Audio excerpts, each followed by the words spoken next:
അച്ഛന്റെ പ്രതികരണം നമുക്ക് വേദനയോടെ മാത്രമേ ഈ രാജേഷിന്റെ വേർപാടിനെ ഓർക്കാൻ കഴിയുള്ളൂ. ഒരു കുഞ്ഞ് രോഗിയാണ്, അവർക്ക് ചികിത്സ ഒരുക്കേണ്ടതുണ്ട്.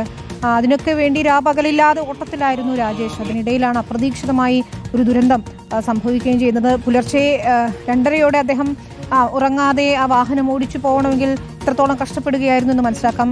കലക്ടർ ഇപ്പോൾ ജോലിക്ക് ശുപാർശ ചെയ്യാം എന്ന് പറയുന്നുണ്ട് മകന്. എപ്പോഴാണ് സംസ്കാരം നടക്കുന്നത്? മൃതദേഹം അവിടെ എത്തിച്ചിട്ടുണ്ടോ?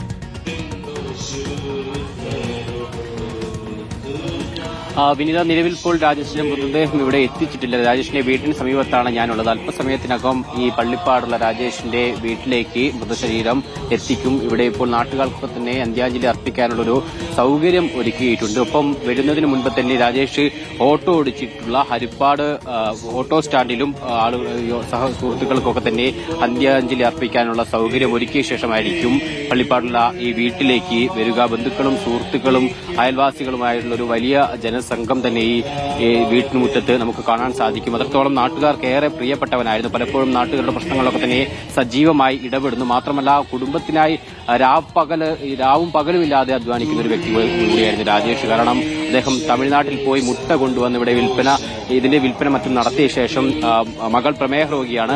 മകളെ പലപ്പോഴും ആശുപത്രിയിലേക്ക് കൊണ്ടുപോകുന്നത് രാജേഷ് തന്നെയാണ്. മാത്രമല്ല അതിനുശേഷം ഓട്ടോ ഓടിച്ചുൾപ്പെടെ കുടുംബത്തിന് വരുമാനം കണ്ടെത്തുകയാണ് രാജേഷ് ചെയ്യുന്നത്.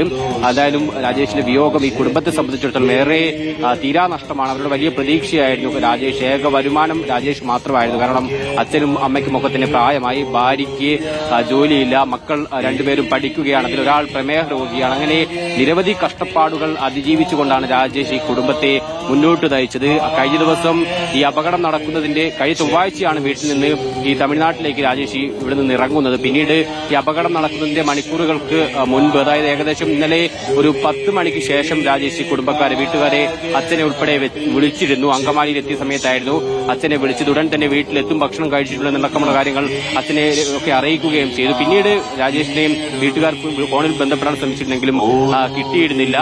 പിന്നീടാണ് ഇന്ന് രാവിലെ മാധ്യമങ്ങളിലൂടെയാണ് കുടുംബം ഈ വിയോഗ വാർത്ത അറിയുന്നത്. അതുകൊണ്ട് തന്നെ കുടുംബത്തെ സംബന്ധിച്ചിടത്തോളം ഒരിക്കലും സഹിക്കാൻ കഴിയാത്ത നഷ്ടമാണ്. അവരുടെ എല്ലാ പ്രതീക്ഷകളും താളം തെറ്റി കിടക്കുന്ന ഒരു അവസ്ഥയാണ് നിലവിലുള്ളത്.